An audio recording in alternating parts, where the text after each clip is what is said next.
यशस्वी प्रधानमंत्री, तीसरी बार प्रधानमंत्री बनने जा रहे सभी लोग अपने अपने मोबाइल निकालेंगे, लाइट जलाएंगे। हमारे यमुना पार में आदरणीय नरेंद्र मोदी जी का, दुनिया के सबसे मजबूत नेता का हार्दिक स्वागत है। नरेंद्र मोदी जी को जय श्री राम। मोदी जी को जय श्री राम। जिसने भारत का मान बढ़ाया, जिसने घर घर में गैस भिजाया, जिसने सेना को राफेल दिलाया, जिसने 370 हटवाया और दोनों हाथ उठा के जिसने राम मंदिर बनवाया, भारत माता की। मैं अपनी तरफ से भी आदरणीय नरेंद्र मोदी जी का देश के इतिहास में पहली बार इस उत्तर पूर्वी दिल्ली में आने के लिए धन्यवाद करता हुआ, दोनों तालियों से स्वागत करके उनका स्वागत करिए। हम भी स्वागत करते हैं। बहुत बहुत धन्यवाद।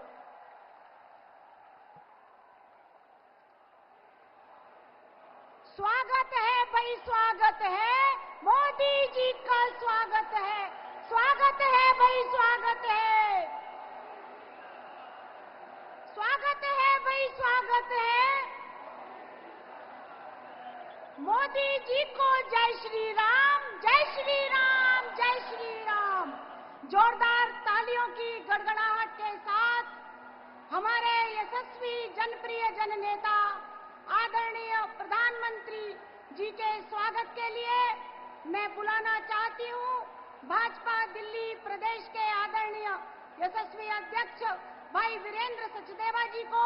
वे आए और भारत के लोकतंत्र के मंदिर नई संसद का चित्र देकर स्वागत करें। आदरणीय वीरेंद्र सचदेवा जी।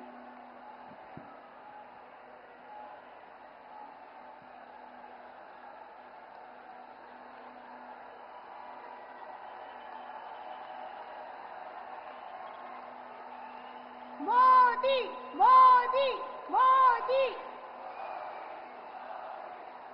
मैं आग्रह कर उत्तर पूर्वी के लोकसभा प्रत्याशी श्रीमान मनोज तिवारी जी को एवं पूर्वी दिल्ली के लोकसभा प्रत्याशी आदरणीय हर्ष मल्होत्रा जी को एवं चांदनी चौक लोकसभा प्रत्याशी आदरणीय भाई प्रवीण खंडेलवाल जी को आग्रह करूंगी वे आए और अंग वस्त्र देकर आदरणीय श्री यशस्वी प्रधानमंत्री जी नरेंद्र मोदी जी का स्वागत करें।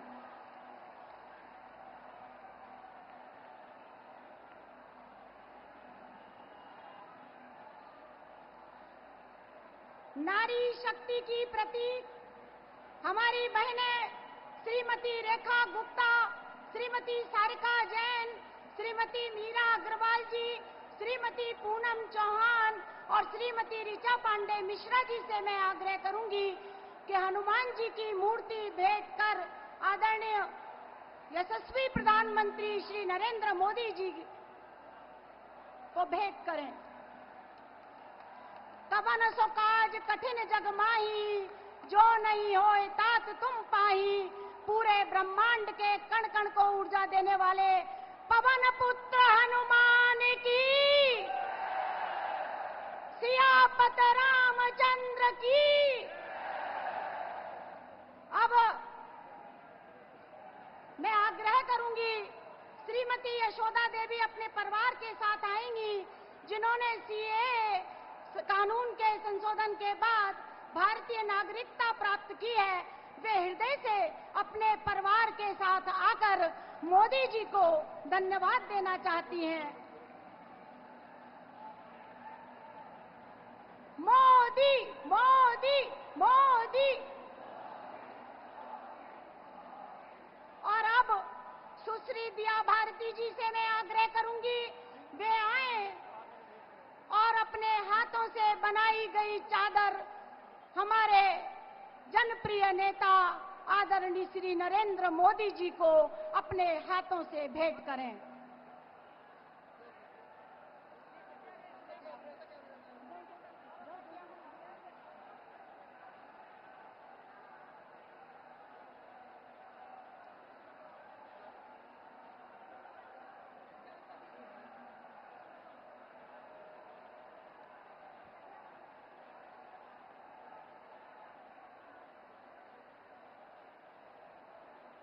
नित चुनौतियां सहर्ष स्वीकार, संकल्प अडिग भय मुक्त विचार और राष्ट्र प्रेम अमिट अपार। मैं भी हूं मोदी का परिवार, मैं भी हूं मोदी का परिवार।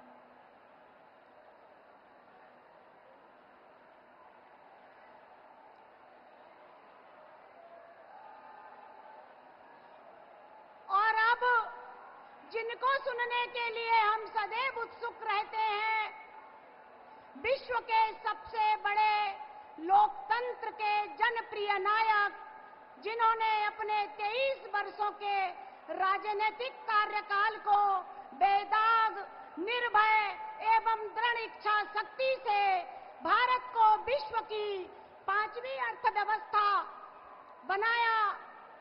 और मुझे यह कहने में बहुत खुशी है कि आज जिनके होने से देश का हर व्यक्ति यह कहने में गर्व महसूस करता है कि मैं भी हूं मोदी का परिवार।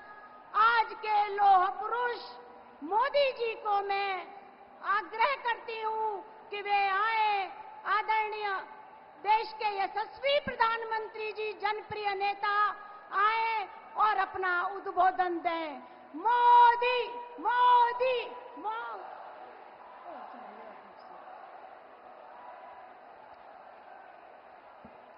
मैं माफी चाहूंगी। मैं भारतीय जनता पार्टी दिल्ली प्रदेश के यशस्वी अध्यक्ष, जिनके कार्यकर्ता निष्ठ भाव से आज दिल्ली प्रदेश हमारा ऊंचाइयों पर पहुंच रहा है, ऐसे वीरेंद्र सचदेवा जी को आग्रह करूंगी कि वे आए और अपना उद्बोधन दें।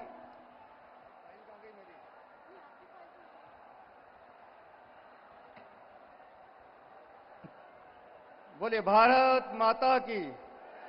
दोनों हाथ उठा के बोले भारत माता की, भारत माता की। मंच पर उपस्थित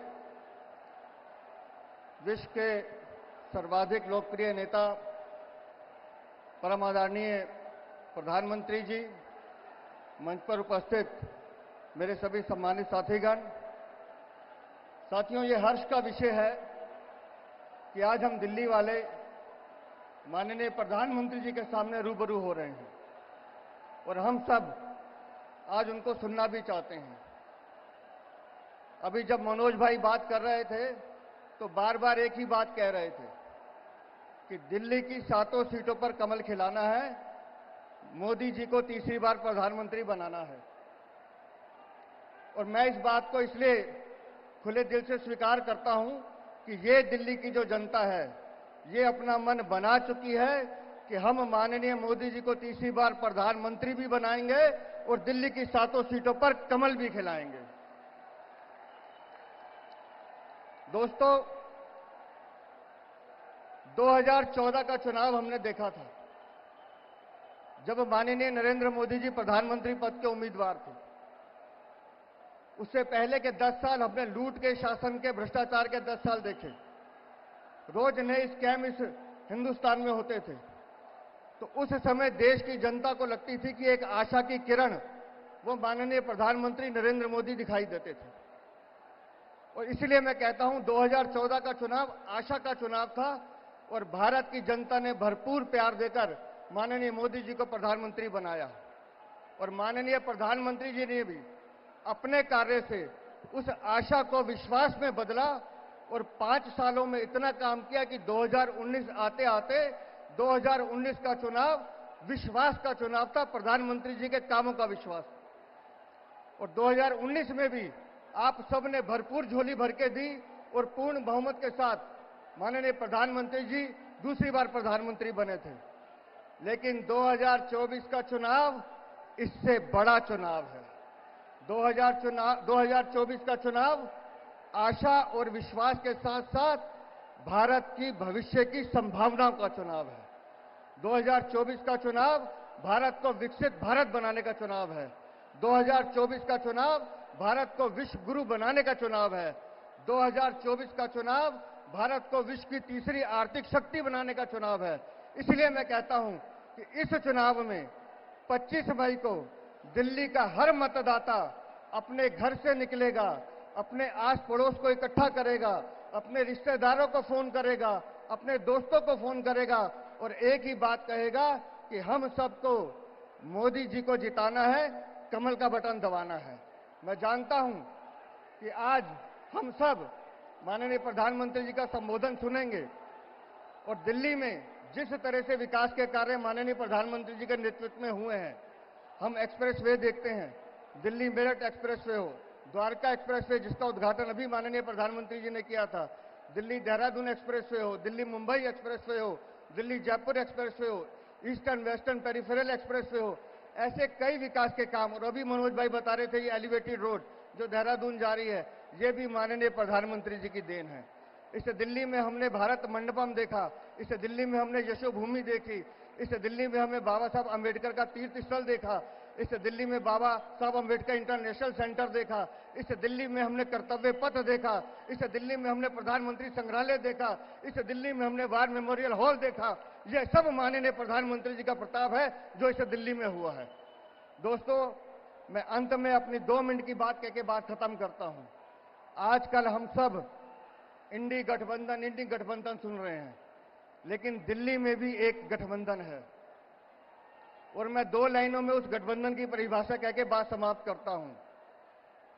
गद्दारों के किले ढह गए, गद्दारों के किले ढह गए, राष्ट्रवाद की तोप से सांप नेवले एक हो गए मोदी जी के खौफ से।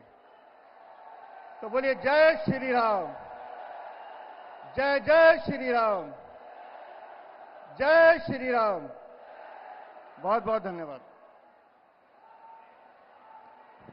बहुत बहुत धन्यवाद आदरणीय प्रदेश अध्यक्ष जी। भारत माता की, भारत माता की।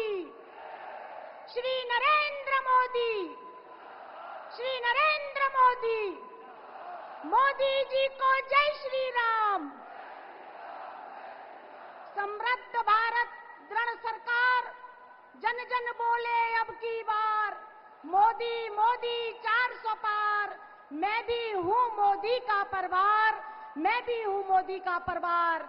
और अब हम सब जिनको सुनने के लिए बेसब्री से इंतजार कर रहे थे, मैं अपने यशस्वी प्रधानमंत्री, जनप्रिय नेता आदरणीय नरेंद्र मोदी जी को आग्रह करती हूं कि वे आए और अपना उद्बोधन दें।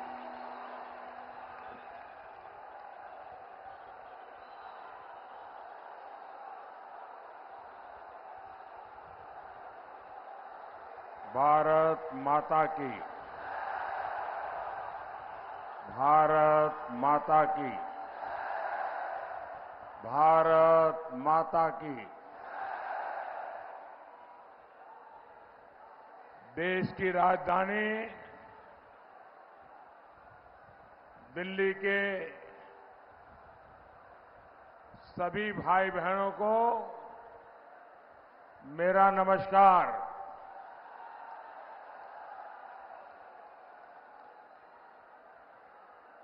आप सबने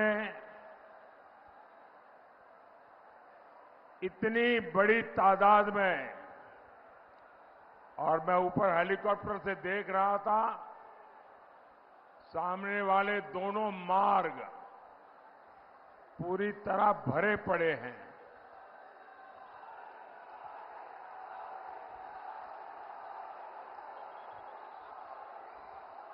ये उमंग, ये उत्साह इस बात का गवाह है कि फिर एक बार, फिर एक बार, फिर एक बार साथियों, दिल्ली के लाल किले से मैंने कहा था यही समय है, सही समय है। आज 21वीं सदी के भारत के सामने सबसे अनमोल समय आया है। ये वो समय है, ये जो बोर्ड वगैरह नीचे रखिए ताकि पीछे लोग परेशान हो रहे हैं। आप नीचे रखिए, मैंने देख लिया, आप नीचे रखिए, नीचे रखिए। आप यहां भी आगे आने की कोशिश मत कीजिए भाई, प्लीज। आप जहां हैं वहां रहिए, अब जगह नहीं है आगे आने की। कृपा करके आप जहां हैं वहीं रहिए। आपका ये प्यार, आपका आशीर्वाद, आपका उमंग, आपका उत्साह, ये सब कुछ मेरे सर आंखों पर।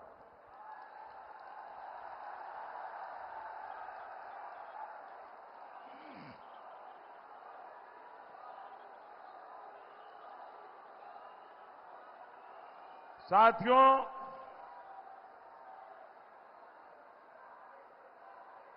सही समय है, यही समय है।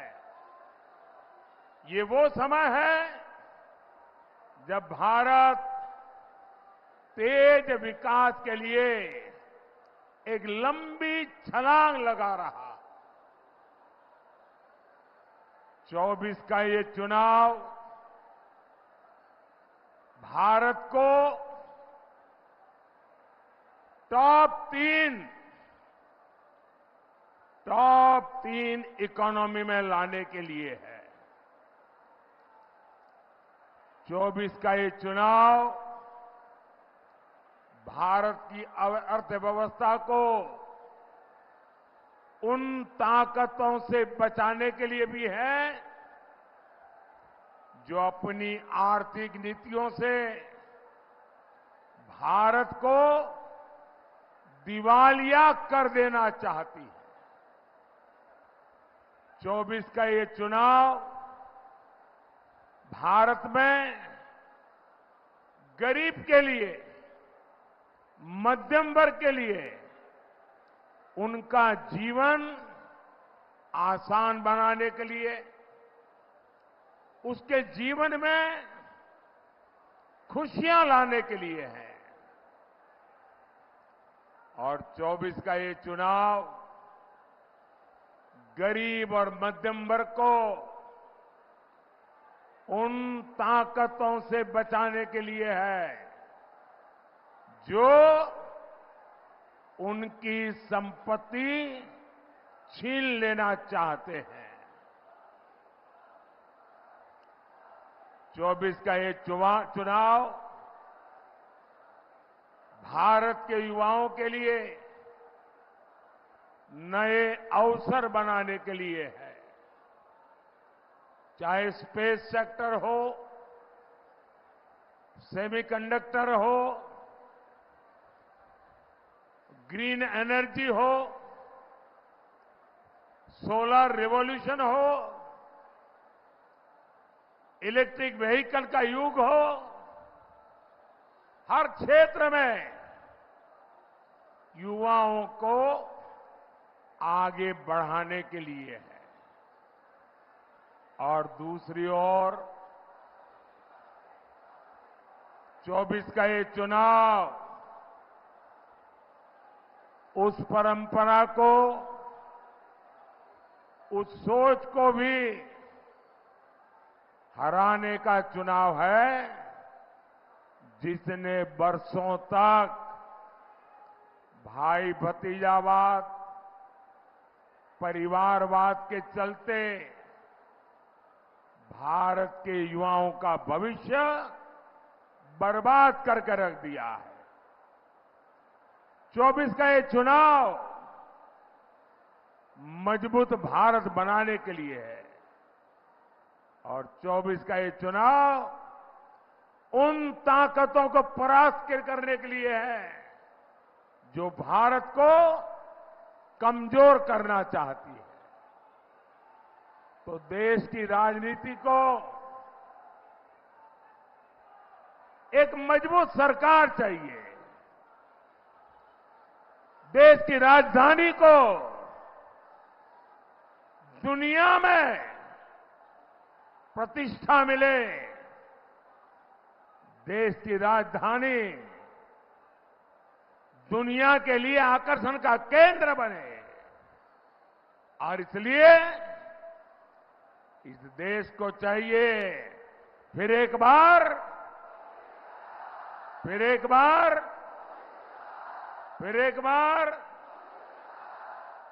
साथियों, मैं इसे ईश्वर का आशीर्वाद मानता हूं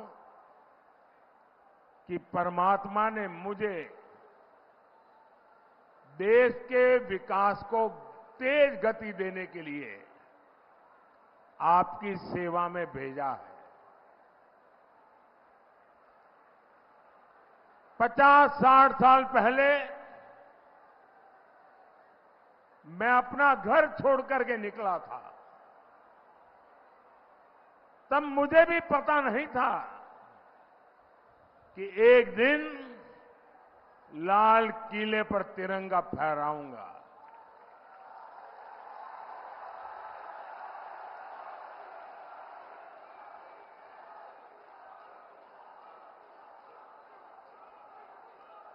पचास 60 साल पहले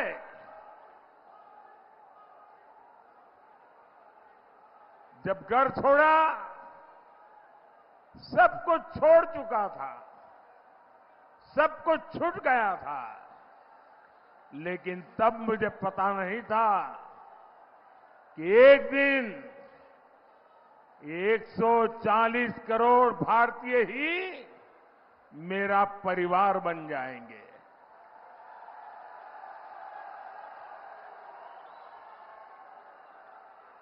साथियों,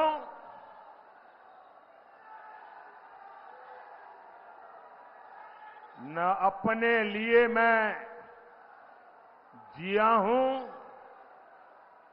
न अपने लिए मैं जन्मा हूं।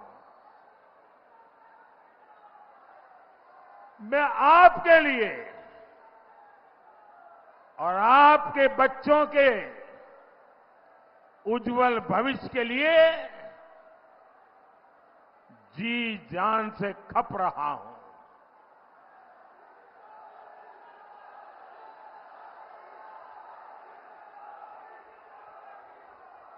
समाज जीवन का स्वाभाविक क्रम है कि हर परिवार, घर का हर मुखिया अपने वारिस के लिए सोचता है, योजना बनाता है और कुछ करता भी है। मुझे तो वो भी नहीं करना है। मेरा कोई वारिस नहीं है। अगर मेरा कोई वारिस है तो आप ही मेरे वारिस हैं। 140 करोड़ देशवासी वही मेरे वारिस है। और इसलिए मैं आपके लिए ही दिन रात मेहनत कर रहा हूं। मेरा पल पल आपके लिए, मेरा पल पल देश के लिए।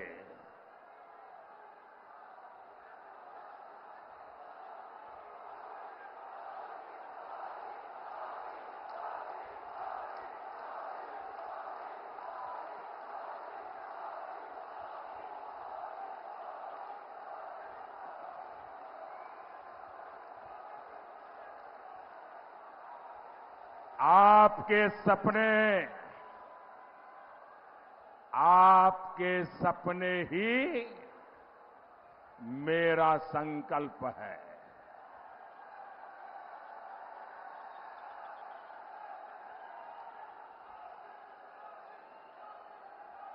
आपके सपने सफल हो, इसीलिए ये जिंदगी आपके लिए कुर्बान है।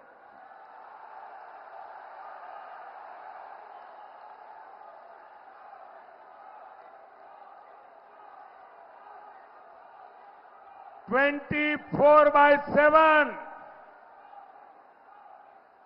24 by 7 for 2047" ये मोदी की गारंटी है।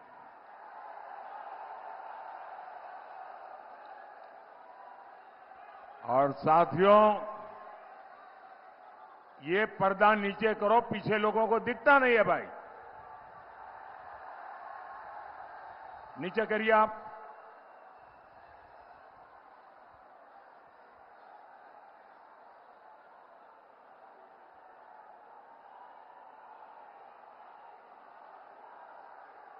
साथियों, देश को मजबूत बनाना है, इसके लिए मजबूत सरकार चाहिए और मुझे भी मजबूत साथी चाहिए। और इसलिए दिल्ली में भी ऐसे हमारे सभी उम्मीदवारों को राजधानी का प्रतिनिधित्व आपके आशीर्वाद से ये सब विजयी हो। विकसित भारत का मेरा संकल्प पूरा करने के लिए ये मेरे साथी बने। साथियों, आत्मनिर्भर भारत का संकल्प लेकर निकला हूं। तब से मैं आपसे प्रार्थना करता हूं कि भाई आप लोग कुछ समझते हैं कि नहीं है? आप ये बोर्ड नीचे करेंगे क्या? ये जो भी है वहां सारे कोई इकट्ठे कर लो भाई, कोई एक इकट्ठे कर लो सब।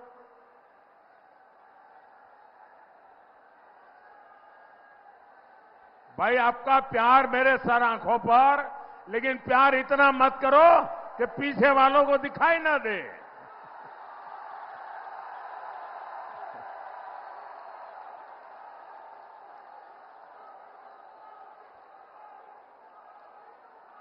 ये लोग दूर दूर से आए हैं, उनको परेशानी नहीं होनी चाहिए।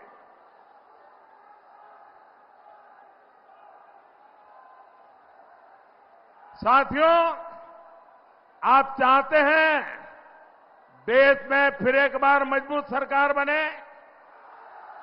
आप चाहते हैं दिल्ली के सभी सांसद हमारे जीत करके आए? तो इसके लिए आपको हर बूथ में कमल खिलाना होगा। हर बूथ में कमल खिले, तभी तो देश मजबूत होगा। साथियों, विकसित होते भारत की राजधानी भी विकसित दिखनी चाहिए, विकसित होनी चाहिए। आपने G20 सम्मेलन के दौरान देखा है कैसे दुनिया के शीर्ष नेता दिल्ली को देखकर चकित थे। आज यहां भारत मंडपम और यशोभूमि जैसे आधुनिक कन्वेंशन सेंटर बन रहे हैं। नया संसद भवन हमारी शान और बढ़ा रहा है। नेशनल वॉर मेमोरियल आजादी के बाद देश के जवान इसके लिए मांग करते थे, प्रतीक्षा करते थे। देश का दुर्भाग्य देखिए, जब तक मोदी नहीं आया, दिल्ली में बैठी हुई सरकारों को देश के वीर जवानों के सम्मान में वॉर मेमोरियल बनाने का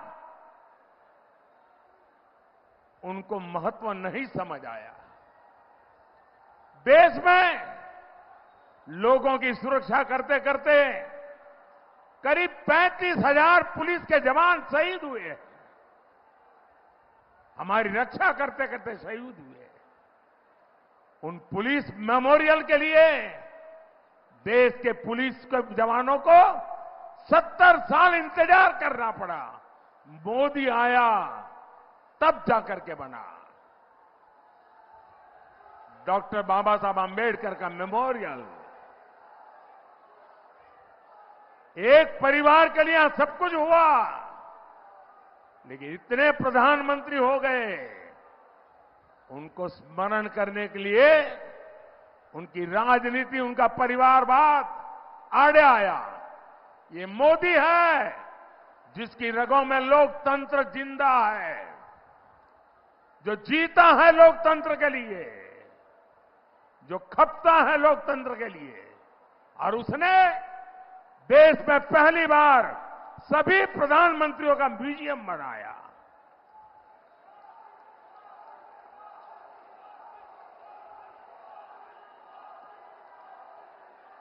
ऐसे अनेक स्मारक बन रहे हैं जो आधुनिक दिल्ली के दर्शन कराते हैं।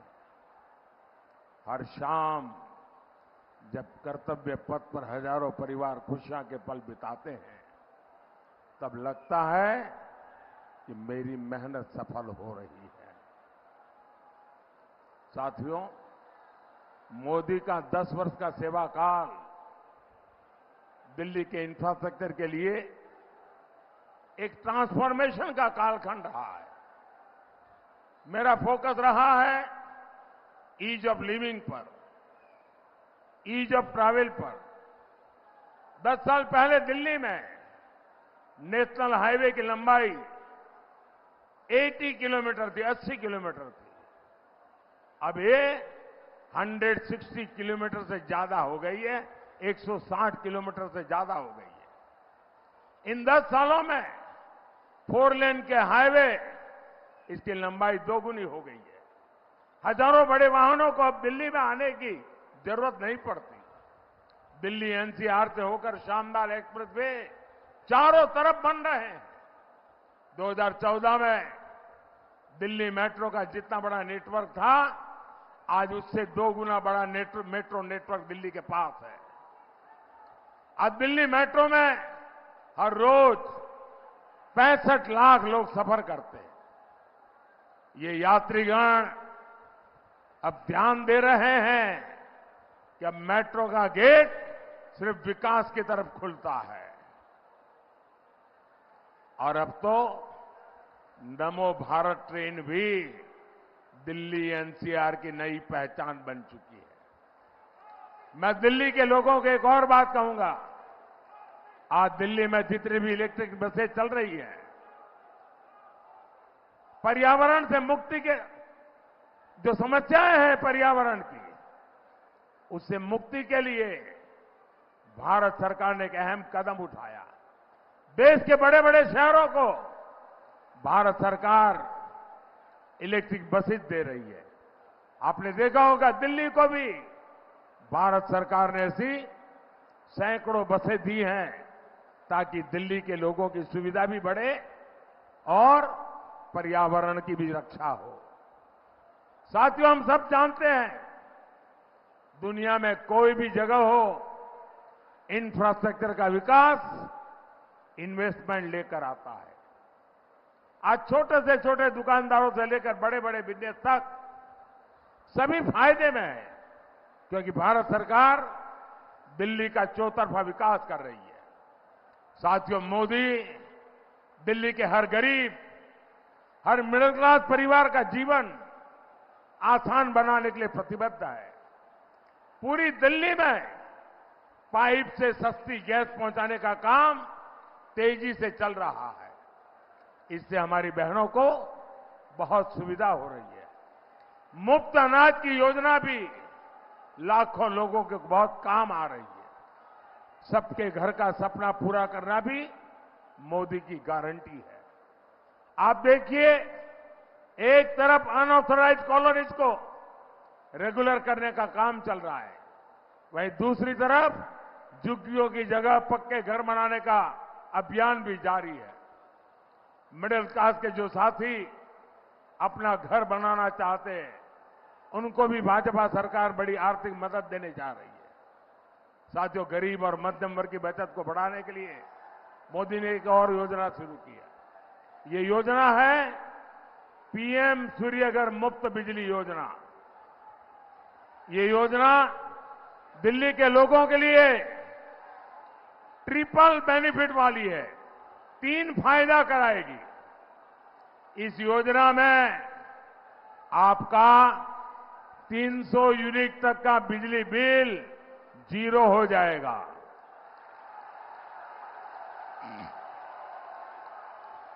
बिजली बिल 0।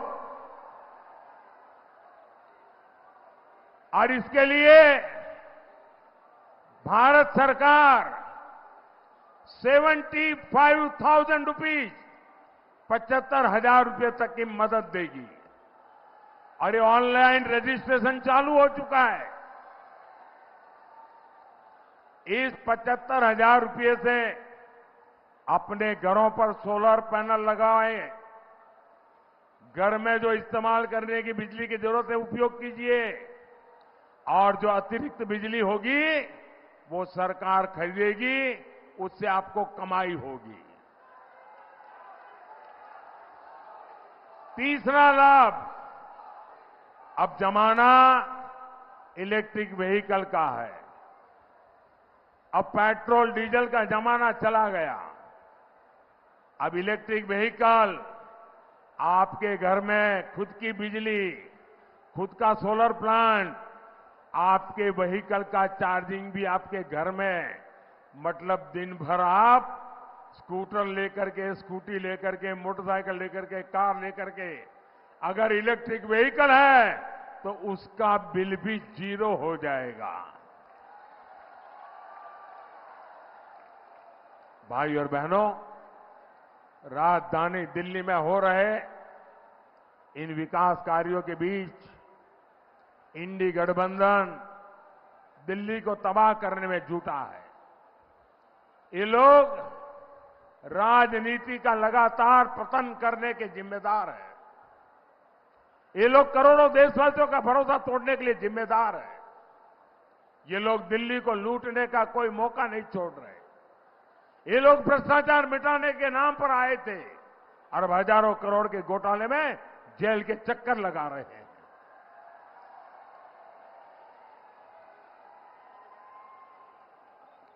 और ये कांग्रेस, ये तो पूरी तरह एक्सपोज हो गई है। पहले कांग्रेस वाले पत्रकार वार्ता करते करते करते क्रेडिट लेने के लिए तूफान मचाए रखा था। वो कहते थे शराब घोटाले के पर्दाफाश का क्रेडिट कांग्रेस को जाता है। फिर शाही परिवार के कहने पर भ्रष्टाचारी को ही गले लगा लिया। कांग्रेस के स्थानीय नेताओं को भी समझ नहीं आ रहा है कि करे तो क्या करे। दिल्ली, हरियाणा, यहां दोस्ती और पंजाब में कुश्ती, ये ढोंग कब तक चलेगा? दुनिया देख रही है कि कैसे एक भ्रष्टाचारी दूसरे भ्रष्टाचारी को कवर दे रहा। साथियों, एक जमाना था जब कांग्रेस पूरे देश पर राज करती थी। उनकी उंगलियों के इशारों से सरकारें बनती थी और गिरती थी। कांग्रेस की 4 पीढ़ियों ने दिल्ली पर राज किया, लेकिन आज ये दिल्ली में 4 सीट तक लड़ने की उनकी ताकत नहीं रही है। कांग्रेस इस सीट पर भी नहीं लड़ पा रही है जहां देश की सौंदर्य है और जहां इनका 10 जनपद का दरबार है। लेकिन फिर भी कांग्रेस का घमंड नहीं टूटा है। साथियों, इंडी गठबंधन वालों ने अपने राजनीतिक स्वार्थ में आपके स्वास्थ्य को भी दांव पर लगा दिया।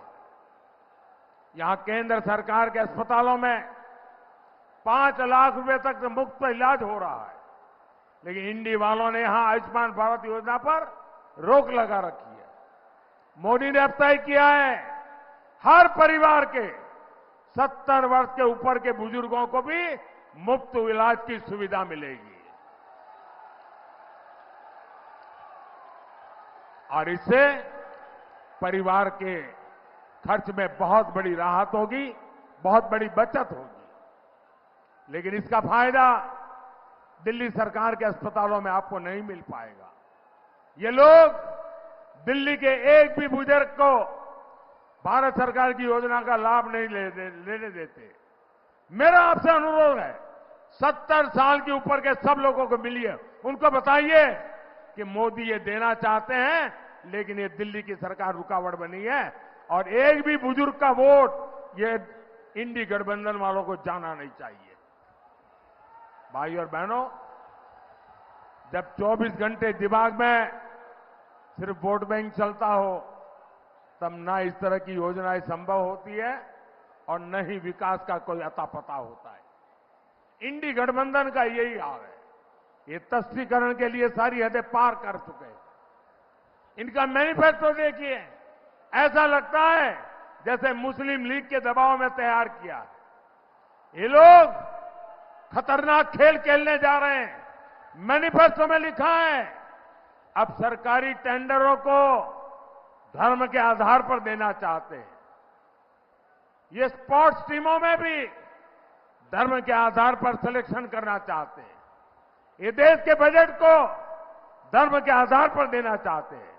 और यही नहीं, कांग्रेस के शहजादे आपकी संपत्ति का एक्सरे कराकर आपके घर पर छापा मारकर आपकी संपत्ति का आधा हिस्सा अपने वोट बैंक को देना चाहते हैं। और ये पिछले कई वर्षों से ऐसा करते भी आ रहे हैं। आप जानकर चौंक जाएंगे, 2014 में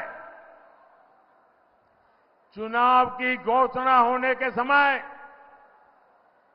वोट पाने के लिए डॉक्टर मनमोहन सिंह जी की जो रिमोट वाली सरकार चलती थी, मैडम सोनिया जी सरकार को पीछे से चलाती थी, उन्होंने वोट बैंक के लिए वोट जिहाद करने वालों से सौदा किया। और सौदा किया, वो कांग्रेस को वोट देंगे, बदले में कांग्रेस क्या देगी? दिल्ली के लोगों की संपत्ति, हिंदुस्तान के लोगों की संपत्ति, भारत की महान विरासत, 123 प्रॉपर्टी, 123 प्रॉपर्टी रातों रात वोट पाने के बदले में वक्फ बोर्ड को सौंप दी गई थी। ये आपकी प्रॉपर्टी है दिल्ली वालों, 123 प्रॉपर्टी, एक दो नहीं, एक ही निर्णय में। और मकसद यही था कि इनका वोट बैंक खुश हो और चुनाव में उनको फायदा हो। ये संपत्तियां दिल्ली के प्राइम लोकेशंस में है, जहां एक एक गज जमीन की कीमत कई कई लाख रुपए है। क्या इस लूट को दिल्ली के लोग बर्दाश्त करेंगे क्या? क्या ऐसे लोगों को माफ करेंगे क्या? इनको चुन चुन करके साफ करेंगे कि नहीं करेंगे? भाई और बहनों, ये मौका परस्त गठबंधन तुष्टीकरण के लिए देश में हिंसा भी फैला सकता है। याद कीजिए, सीएए कानून आया था तो इन्होंने दिल्ली को महीनों महीने तक बंधक बना दिया था। पहले रास्ते रोके और फिर दंगे कराए, लेकिन आज पूरा देश ने कहा है कि इनके झूठ का पर्दाफाश हो चुका है। दिल्ली में कई कई सालों से रह रहे शरणार्थियों को भारत की नागरिकता मिल रही है। और अभी ये दो परिवार यहां आए थे, वो प्रताड़ित हो करके आए हुए हैं पड़ोस में से, उनको नागरिकता मिली, वो खुशी जताने के लिए आए थे। और ये कौन लोग हैं? ये हिंदू है, सिख है, बौद्ध है, जैन है, पारसी है, ईसाई है। ये प्रताड़ित होकर आए हैं और इनमें से ज्यादातर हमारे दलित परिवार है। इसलिए इनका इतना विरोध किया गया। अभी कुछ देर पहले जो बिटिया मिलने आए, मौका मिला, जो पाकिस्तान से आई थी, भाइयों बहनों, उसे भारत की नागरिकता मिल गई, उसे उज्जवल भविष्य की गारंटी मिली है। इंडी गठबंधन वाले घुसपैठियों के लिए आंसू बहाते हैं, लेकिन जिनके साथ 1947 में जुल्म हुआ उनको हिकारत की नजर से देखते हैं। साथियों, तुष्टीकरण की जीत में ये लोग पूरे देश को सांप्रदायिकता की भेंट चलाना चाहते हैं। बाबा साहब आंबेडकर धर्म के आधार पर आरक्षण के खिलाफ थे, लेकिन ये खुलेआम कह रहे हैं एससी, एसटी, ओबीसी का आरक्षण धर्म के आधार पर बांट देंगे। साथियों, राम मंदिर को लेकर भी इनका रवैया आज पूरा देश देख रहा है। अब ये लोग अयोध्या में राम मंदिर से जुड़े सुप्रीम कोर्ट के फैसले को पलटना चाहते हैं। ये खुलकर के कह रहे हैं आर्टिकल 370 वापस लाएंगे। ये खुलकर कह रहे हैं कि भारत के हमारे परमाणु हथियारों को खत्म कर देंगे। क्या ऐसे खतरनाक गठबंधन को आप एक भी वोट मिलना चाहिए क्या? साथियों, 25 मई को जब आप वोट डालने घर से निकलिएगा तो विकसित भारत का लक्ष्य याद रखिए। आपको पूर्वी दिल्ली से श्री हर्ष मल्होत्रा जी, उत्तर पूर्वी दिल्ली से मनोज तिवारी जी और चांदनी चौक से प्रवीण खंडेलवाल जी को रिकॉर्ड वोटों से विजयी बनाना है।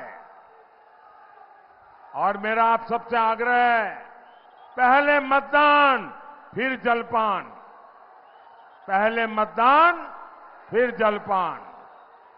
मेरे साथ बोलिए भारत माता की, भारत माता की, भारत माता की। बहुत बहुत धन्यवाद। बहुत बहुत बहुत बहुत धन्यवाद मोदी जी। हम सब आपको ये कहना चाहते हैं कि जो लोग मोदी जी को रोकने का सपना देख रहे हैं, उनको हम कहना चाहते हैं कि तुम जल जल के मर जाओगे, हम जलजला नहीं रुकने देंगे, वो देश नहीं रुकने देगा, हम उसे नहीं रुकने देंगे। दुनिया जिन्हें बॉस कहती है, उस मोदी को जय श्री राम। महिलाओं को जिसने दिया सम्मान, उस मोदी को जय श्री राम। भारत का परचम लहराया, उस मोदी को जय श्री राम।